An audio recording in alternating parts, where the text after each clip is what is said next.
দক্ষিণী সুপারস্টার আল্লু অর্জুনের সঙ্গে পুষ্পা টু ছবির পরিচালক সুকুমারের মনোমালিন্য চলছিল, এমন কথা শোনা যায় ফিল্ম ইন্ডাস্ট্রিতে। তাই পুষ্পা টু ছবির শুটিং দীর্ঘদিন বন্ধ ছিল। তবে এখন সে ঝামেলা নেই। মান অভিমান বলে আবার শুটিং শুরু করেছেন এই অভিনেতা। আল্লু অর্জুনের বেশ কিছু গুরুত্বপূর্ণ দৃশ্যের শুটিং বাকি ছিল। এখন আল্লু অর্জুন সেটে ফেরার পর সব দৃশ্যের শুটিং চলছে বলে জানা গিয়েছে। ভারতীয় গণমাধ্যম সূত্রে জানা গিয়েছে, পরিচালক সুকুমার চান আল্লু অর্জুনের সঙ্গে এই দৃশ্যগুলো দ্রুত শুট করতে। অক্টোবরে তারা পোস্ট প্রোডাকশনের কাজ সম্পূর্ণ করতে চান বলেও তিনি জানান। তবে সেটি আল্লু অর্জুন না থাকলেও পরিচালক ছবির শুটিং পুরোপুরি বন্ধ রাখেননি। তিনি খলনায়ক ফাহাদ ফাসিলের দৃশ্যগুলোর শুটিং শেষ করেছেন। জানা গিয়েছে, চলতি বছরের সবচেয়ে প্রতীক্ষিত ছবিগুলোর মধ্যে একটি হচ্ছে পুষ্পা টু। আগামী 15 আগস্ট আল্লু অর্জুন অভিনীত ছবিটি মুক্তি পাওয়ার কথা ছিল, কিন্তু মান অভিমান আর নানা কারণে এতদিন এই ছবির শুটিং বন্ধ থাকায় তা সম্ভব নয়। কিন্তু নির্মাতারা মনে প্রাণে চাইছেন চলতি বছরে ছবিটিকে রূপালী পর্দায় নিয়ে আসতে।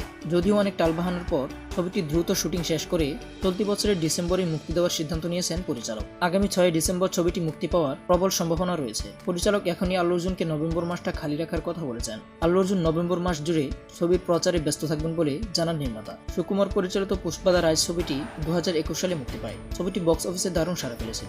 এতে আল্লু অর্জুনের বিপরীতে ছিলেন রাশমিকা মান্দানা। পুষ্পা দ্য রোলে আবার তারা জুটি বেঁধে আসছেন।